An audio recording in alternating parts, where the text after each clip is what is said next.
ብጫ ተስተወሰነ ጊዜ ናብ ቀይሕ ከም ተቀየር ማለት እዩ ስለዚ ብጫ ዝተወሰነ ጊዜ የጠንቅቀና ይደንበር ብኡ ክንቅፅል ኣይፈቅደልናን እዚ ቀጠልያ ዘለዎ ጥራይና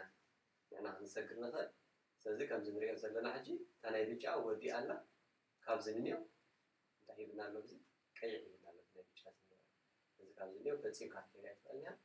ካብዚ ትሰግር ኣለካ ማለት እዩ በዚ ሰጊርካ በዛ ቀጠልያ ዘለዋ ግን ይፍቀደካ ማለት እዩ ስለዚ ቀይሕ ሂብና ኣሎ ንሕና በዚ ቀጠልያ ጥራይ ንኸይድ ከምዚ ረኣናዮ ብፀጋምና ወዲኣላ ሕጂ እቲ ቀይሕ ዝሃቦ መስመር እዚ እንታይ ኮይኑ ኣሎ ክሳብ ሕጂ ቀይሕ ዘሎ ንዓና ነቶም ዝረኣየና ብድሕሪት ነዚኦም ፊትና ዝመፁ ዘለዉ ግን ቀጠልያ እዩ ዘለዎ ልክዕ ንዓና ቀጠልያ ሂብና ዘሎ ንዕኦም ከዓ በቲ ክመፁ ከሎ ቀጠልያ ሂቦም ስለዚ ቀይሕ ኣይእትውኒ ቀጠልያ ይእቱ መስመር እዚ ኣወራርዳ ናይዚ ብጫ ትሪኦ ኢኻ ናብዚ ገፁ ወሪዱ ዘሎ በዛ ክንከይድ ከም ዘለና ስለዚ በቃ ቀያሕ ከይተንቀፍናያ በቲ ብጫ ተፈሊና እና በዚ ንቐፅል ማለት እዩ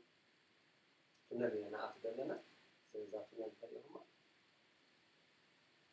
እዚ መስመር እዚ ክእቱ ይከኣል ምክንያቱ ቀጠልያ እዩ ዘሎ እዚ መስመር እዚ ግን ክእቱ ኣይከኣልን ቀደም ወይ ቅድሚ ምትዕርራያት ምጅማሩ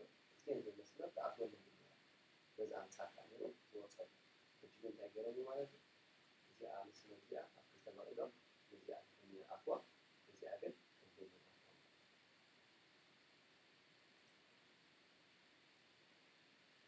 ቱነል ብከምዚ ንኣቱ ማለት እዩ ኣብቲ ውሽጢ ቱነል እውን ተሪኦሞ ልክዕ ከምኡ ኢሉ ዝቐፅል ኣሎ ሕጂ ዓባይ መኪና ተንትላትና ስለዚ ኣነ መስመረይ በዚ ዘሎ በዚ ናቐፅለ ቀጠልያ ሂቡ ስለ ዘለካ ወላ ሓንሲ መስመር እየ ዘለኹ ወይ ክልተል ፀጋም እዩ ዘሎ ግን ኩልኩል ዘሎ ንዓይ ቀይሕ ስለ ዘሎ ንዓይ ንዓይ ስለ ዝረኣየኒ እቶም ኣንፃር ዝመፁ ዘለካ እንታይ ሂቦም ዘለዉ ቀጠልያ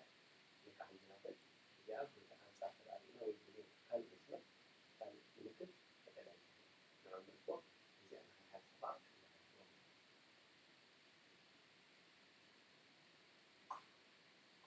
ስለዚ